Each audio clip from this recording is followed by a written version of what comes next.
The International Association for Near-Death Studies presents NDE Radio, a weekly exploration of near-death experiences and similar encounters with the other side. Now, here's your host, Lee Witting. Welcome to NDE Radio, brought to you by IANDS, the International Association for Near-Death Studies. I'm your host, Lee Witting.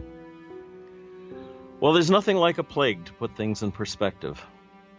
It's been 100 years exactly since the Spanish flu finished killing off more of us than either of the world wars. And now, in the year 2020, symbolically the year of clear vision, we're exposed to a variant on plague once again with COVID-19. I found it meaningful, too, that this was the year the Swedish actor Max von Sydow died. He was a favorite of mine and played the knight in Bergman's 1958 film The Seventh Seal, which probably had more influence on my early point of view on life on Earth than I could summarize here. The knight, Antonius Block, had returned from the Crusades to his bleak castle during a time of plague. Death stays very busy during plague years, but the knight challenges him to a game of chess in order to postpone his own inevitable death. At other times, the knight is looking for a meaning to this life, but fails to recognize it, and it's embodied in a young man, a juggler entertainer, his loving wife and young child who travel by wagon through the plague-ravaged countryside, trying to make a living by taking folks' minds off the horror surrounding them. There are scenes of penitent parades where people march through the countryside whipping one another to earn God's forgiveness for from the punishment of the plague. But the most famous scenes are of the knight and death on the beach, making their moves on the chessboard. The knight was holding out well, but he makes the mistake of going to confession, and in the confessional, revealing to the priest, who is death, what his next move will be. As a teenage Catholic required to go to confession, the scene haunted me. I was even moved to take up playing chess for a while. But what was obvious was the answer Antonius was seeking was right in front of him, embodied in the loving lives of the young juggler and his family, who managed to survive it all. Interestingly, in 1965, von Sydow went on to play Jesus in the movie The Greatest Story Ever Told. But for me, his losing his chess match to death in 1958 could not be salvaged by his overcoming death as Jesus in 1965. As I recall it today, the juggler and his family were not so much people of deep compassion as much as they represented the power of human love and the blessing, the grace of God that protected them on that account. It took several more decades for me to recognize the difference in the relationship between love and compassion and the overlapping similarities as well. One step toward that, in that understanding, was a talk I attended several years ago. It was the Dalai Lama's birthday, and he was instructing a packed theater to listen to his words. And almost all his words were about compassion. He said it again and again, like a mantra for guiding your life. The Oxford English Dictionary says the word compass has a mysterious past, but one explanation is when people walk together in measured step. More than walking in another's shoes, its root is walking the same path in measured time with another. And coincidentally, I think, our degree of compassion is the measure by which we get measured by and by in our life review. This past week was a holy time for Christians and Jews, with the start of Passover on Thursday, Good Friday the next day, and Sunday was Easter. Passover celebrates God's love for his people when the angel of death passed over the Hebrew children and took the firstborn males of their Egyptian captors. Good Friday was the crucifixion, Sunday the resurrection. All the houses of worship who understand love were closed to their congregational assemblies to protect them from the suffering born from contagion. Jesus' death on the cross is called the Passion, and Christians believe spiritual salvation was gained through his death. No longer would lambs and doves be sacrificed on the temple altar as an offering for sin. Jesus was meant to be the final blood sacrifice necessary to cover our sins and gain God's love. The Bible tells us Jesus on the cross uttered the despairing line, my God, why have you forsaken me?" If you don't know Psalm 22, you could take those words as a sign Jesus had doubts about God's love for him. But in fact, he was reciting prophetic Psalm 22, written by King David 1,000 years before Jesus was even born. In honor of a Holy Week plagued with suffering, I thought I would read you King David's Psalm 22. My God, why have you forsaken me? Why are you so far from saving me from the words of my groaning? O my God, I cry by day, but you do not answer, and by night, but I find no rest. Yet you are holy, enthroned on the praises of Israel. In you our fathers trusted, and you delivered them. To you they cried and were rescued. In you they trusted and were not put to shame. But I am a worm and not a man, scorned by mankind and despised by the people. All who see me mock me. They make mouths at me. They wag their heads. He trusts in the Lord. Let him deliver him. Let him rescue him, for he delights in him. Yet you are he who took me from the womb. You made me trust you at my mother's breasts. On you was I cast from my birth, and from my mother's womb you have been my God. Be not far from me, for trouble is near, and there's none to help. Many bulls encompass me, strong bulls of Bashan surround me. They open wide their mouths at me like a ravening and roaring lion. I am poured out like water, and all my bones are out of joint. My heart is like wax. It is melted within my breast. My strength is dried up like a potsherd, and my tongue sticks to my jaws. You lay me in the dust of death, for dogs encompass me. A company of evildoers encircles me. They have pierced my hands and feet. I can count all my bones. They stare and gloat over me. They divide my garments among them, and for my clothing they cast lots. But you, O Lord, do not be far off. On you my help might come quickly to my aid. Deliver my soul from the world, my precious life from the power of the dog. Save me from the mouth of the lion. You have rescued me from the horns of the wild oxen. I will tell of your name to my brothers. In the midst of the congregation I will praise you. You who fear the Lord, praise him. All you offspring of Jacob, glorify him, and stand in awe of him, all you offspring of Israel. For he has not despised or abhorred the affliction of the afflicted, and he has not hidden his face from him. But he has heard when he cried to him, and from you comes my praise in the great congregation. My vows I will perform before those who fear him. The afflicted shall eat and be satisfied. Those who seek him shall praise the Lord. May your hearts live forever. All the ends of the earth shall remember and turn to the Lord, and all the families of the nations shall worship before you. For kingship belongs to the Lord, and he rules over the nations. All the prosperous of the earth eat and worship. Before him shall bow all who go down to the dust, even the one who could not keep himself alive. Posterity shall serve him. It shall be told of the Lord to the coming generations. They shall come and proclaim his righteousness to a people yet unborn, that he has done it. And there's the end of Psalm 22, written 1,000 years before Jesus' time.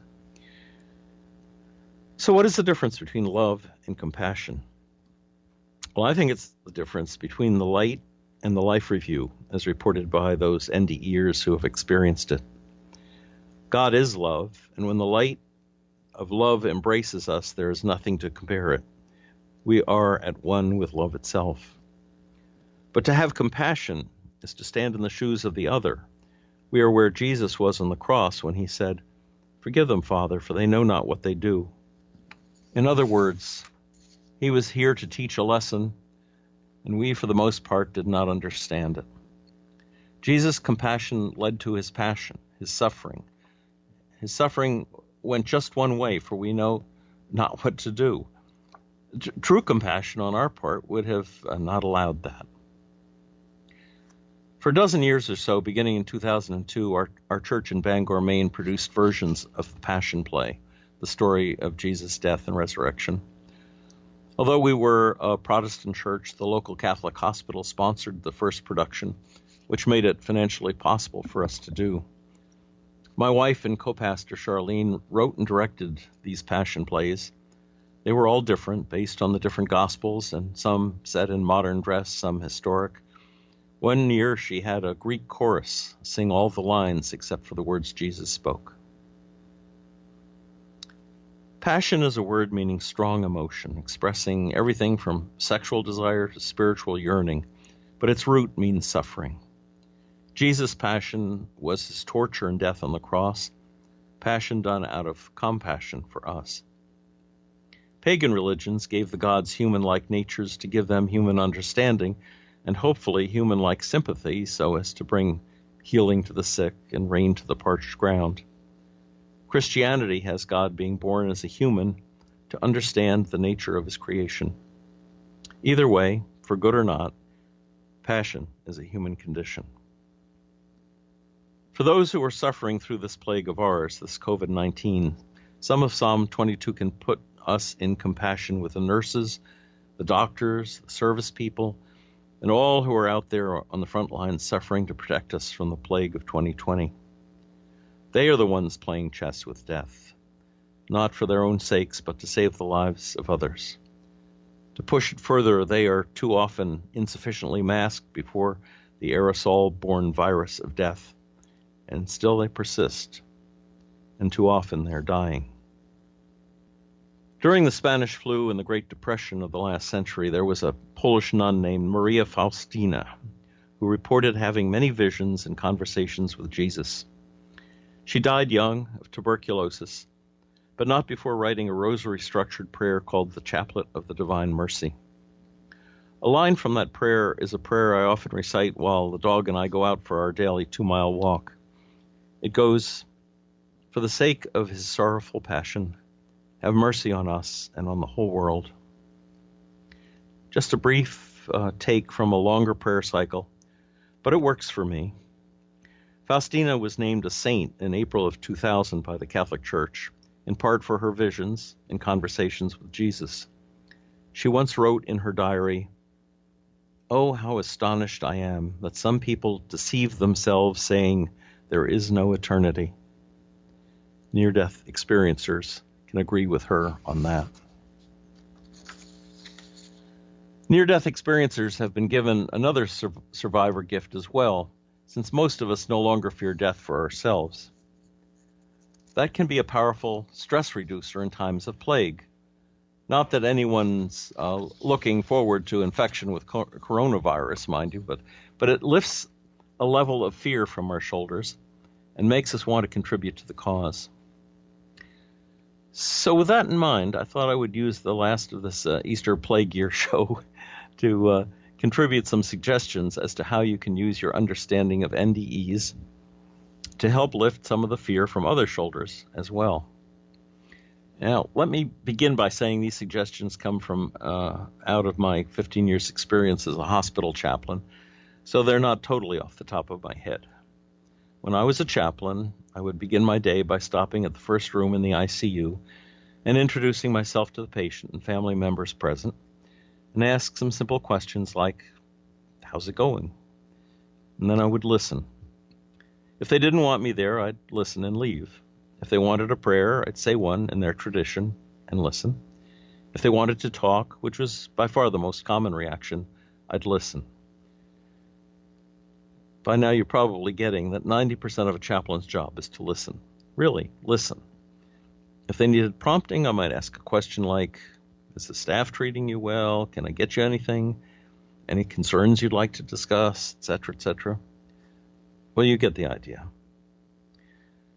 Well, right now you're probably isolated at home, but we're as close as our phone or computer to checking out how others we know in our lives are doing. This is where you can become a chaplain to others. Now, in my job as chaplain, there was one thing I was willing to start talking about, and that was on those occasions when it seemed A near-death experience story would fill a hole or lift a fear. And right now, I'd say many people fear what they don't know about what's happening, what happens to us when we die. It might be your own NDE story you could share, or somebody else's. I heard many stories in my work as chaplain asking patients who had coded and then been revived if they'd seen anything while they were on the other side. And very often they did. I often asked if I could tell other patients about their experiences, without revealing the patient identity, of course. And they usually wanted me to. In fact, they were delighted with the idea. It was a gift they wanted to share. So I thought I'd give you just a few examples of how we know we never really die. Some of you may remember some of these references from previous shows. I'm sure I've talked about them before. Well, let's begin with some simple signs from people saying goodbye. There was one woman I met in the hospital whose daughter was sick but not dying. She said, she told me after we'd talked for a while about signs and symbols from the other side, she said, I was very upset when my husband died, terribly upset. And I went home and I sat in my chair, my favorite chair, and my husband's picture was hanging on the wall next to my chair. She said, suddenly, out of nowhere, this picture fell off the wall into my lap. And I just knew that he was saying goodbye. There are many people who've seen actual visions of a grandmother who had just died, for instance. One young person told me of how he'd seen his grandmother sitting on the edge of his bed, not saying anything, just looking at him. And later he found that that was the moment of her death, and she'd come to say goodbye. There are other signs that you can have. I personally, I've had a couple. A friend of mine who put her hand on my shoulder as she was leaving. I was sitting at the cafeteria in the hospital. I didn't even know she was a patient there, but I knew immediately who it was, even though when I turned there was no one anywhere near me and I couldn't see anything. But I knew it was Sarah, and I said, "Oh, Sarah." I knew she'd been sick with cancer. Didn't realize that she was there, and later I could confirm that that was the moment of her death. Another friend of mine named Ron was dying, and as I talked to him about it, and he was very interested. He'd had visions himself of Jesus and Mary. I said to him, well, when you do cross over, say goodbye to me. And about 3:20 one morning, I felt this incredible hug. It was as if someone was hugging my soul, that they'd reached through my body and touched something, my heart. And later, his wife confirmed that it was Ron. He had died just at that moment. Sometimes there are stories about the hospital staff, how understanding they can be, or perhaps not so. One I know I've told on the show before is about a nurse who really loved this patient, and even though the patient had put in a do not resuscitate order, the nurse, when she heard the alarm go off when the patient coded, went rushing down the hall because she was bound and determined to do CPR. She really wanted to save her friend.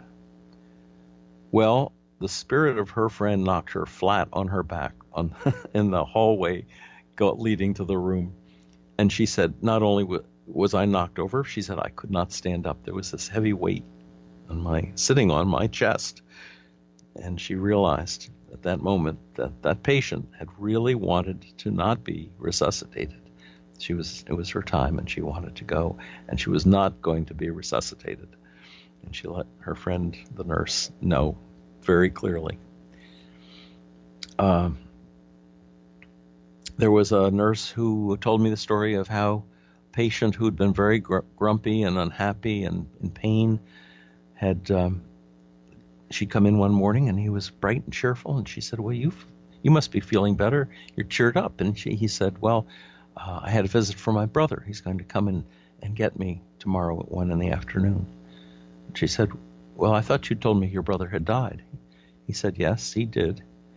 And he's going to come and get me at 1 tomorrow. Can you come and sit with me? The nurse said, well, you're not that sick. You're not going to die. But she agreed to come and sit with him the next day.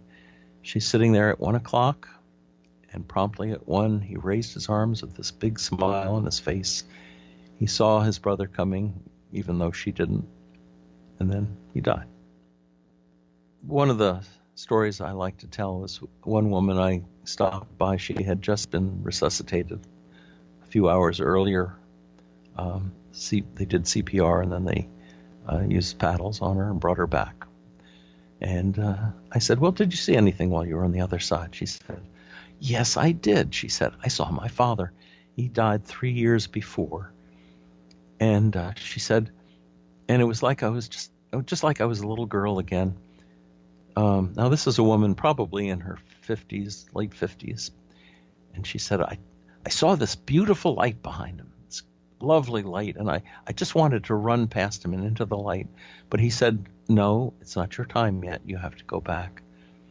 And she said, like a little child, she said, I tried to run around him. She said, I tried to scoot right around him and go into the light, but he grabbed me and stopped me and sent me back. And here I am. And she was glad to be back, but she was very glad she saw her father, because it assured her that we do go on after we die. There was an atheist who ran her car into a tree and was standing there. Her spirit was standing outside the car looking in at her crumpled body and this crumpled mass of metal.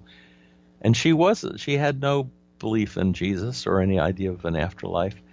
And she said, I turned around and Jesus was standing there. She said, I just knew it was Jesus. And he said, I had to go back in my body, that it wasn't my time. She's back in her body. The jaws of life have to be used to pry her out of the car. The EMTs say she'll never make it. She'll never make it to the hospital. She was so badly damaged. But they get her to the hospital. They look at her and they say she'll never make it through the CAT scan. But she made it through the CAT scan. And they said, well, she needs serious operations on her body, but she probably won't make it. She probably won't survive the operations. She made it through the operations. She got to rehab, and they said, I don't think she'll ever walk again. Well, 2 weeks later, she walked out of the hospital, quite resolved that she was a Christian, and in the face of this amazing miracle that had happened to her. Another story that I'm sharing these stories with you, by the way, so that you will have some material, if you'd like, to pass on to people that you talk to about, who have some question about what's waiting for us on the other side. Here's a difficult one, but there's a man who hung himself and died, and his mother, who was just a little bitty thing, discovered him, and with probably a surge of energy from the shock, she was able to lift him out of the rope that he had hung himself with. And she called the ambulance, and they got him to the hospital, and he was still breathing, but the doctors declared him brain dead. They said, there's just nothing we can do. He's on total life support at this point. And they said, we can keep on like this for a while, but nothing will get better. So she called me down, and she and I joined hands over his body, and we prayed. And the next morning, I went down to see if she was still in the hospital, what had happened. And by God, he was standing up. He was actually arguing with his mother about something. I looked in, but I didn't go in because they were a heated argument. I don't know if he was protesting the fact that she'd saved his life or not. But in fact, God must have said, you're not out of here yet. You got to do something better with your life, because he had been brain dead according to all the measurements, and he was perfectly functional when I last saw him. Let's see if I could give you one more. I'll tell you about the perfect death experience I had when I was a chaplain. I attended a family who were so loving and so kind and so gentle with one another and with this great-grandfather who was in the hospital dying. And they were assuring him every way possible that he was a wonderful person and that they would be perfectly okay, and he didn't have to worry about anything. They were letting him go, but they loved him dearly. The room was full of love, and it was just such, if death can be a happy experience, this was certainly one of those. Well, at the moment of his death, it was almost as if I traveled with him for a ways. It was as if the room was filled with the golden light. I'm not sure I doubt that anyone else saw it, and I certainly didn't want to bring it up, because if they hadn't seen it, they would have been disappointed. But I felt very blessed, because it was like honey had poured down from the ceiling, and it was I don't know if you could say it was generated by his love for them, their love for him, or God's love for the entire family, because it was so moving and so powerful, and so much the way death ought to be. Well, there's stories to get you started, but if you'd really like to involve people in hearing more stories in more detail about the other side, then you're at the right place. And thanks to Ken Root, we now have apps that you can go to through Apple or the Google Store. Put them on your friends' phones, have them come tune in, listen to any of the past shows, because if they're interested in this, it can lift a huge weight off their shoulders. And this is a time when people need that. They need to be encouraged by the power of near death and other spiritually transformative experience stories. So, let me dub you all now, all you listeners, are telephone and multimedia chaplains. So get on the phone or social media and check in on those folks you think might benefit from your having someone listen to them for a change. Be listeners. And when the time comes, and you'll know when the time is right, if it fits, tell them an NDE story. Please stay home, stay well. Until next Monday, 11 a.m. Eastern, this is Lee Witting saying thanks for listening.